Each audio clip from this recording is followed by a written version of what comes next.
Rahotanni da ɗumi-ɗuminsu. A jihar Kano da ke arewacin Najeriya ana ci gaba da cece-kuce a kan wata afuwa da gwamnan Kano ya fito ya yi wa masu jiran hukuncin kisa a gidan yari. Cikin masu sukar Dr. Abdullahi Umar Ganduje har da jam'iyyar adawa ta NNPP wanda ta yi zargin ya yi wa 'yan bursunan afuwa ne don gwamnatinsa ta ci gaba da amfani a cikin wannan jiha ta Kano.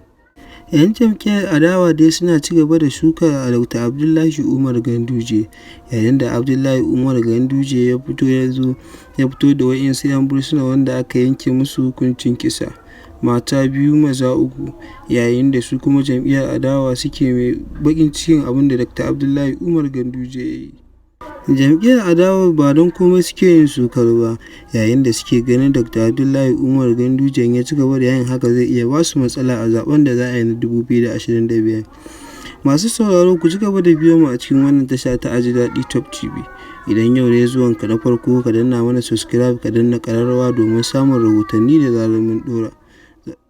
Yayin da jam'iyyar NNPP take zargin jam'iyyar adawa wato kuwa jam'iyyar APC take zargin cewa jam'iyyar APC tana yin hakan ne ba don komai ba sai don cewa tana ganin zaben da za a yi na 2023 bai zama lallai ta lashe wannan zaɓe ba. Jam'iyyar NNPP ta fito ta ƙara nanata wa gwamna Dr. Abdullahi Umar Ganduje cewa wannan afuwa da ya yi ba ita ce za ta ba shi nasara ba a wannan zaɓe da za a yi na 2023. Ita jam'iyyar NNPP ta fito ta furta wannan magana ne sakamako Dr. Abdullahi Umar Ganduje ya saki mutane 10 waɗanda ake zargin su da zargin kisan kai, yayin da take gani wannan abin da Dr. Abdullahi Umar Ganduje ya yi abin da ya yi kamar bai kyauta ba.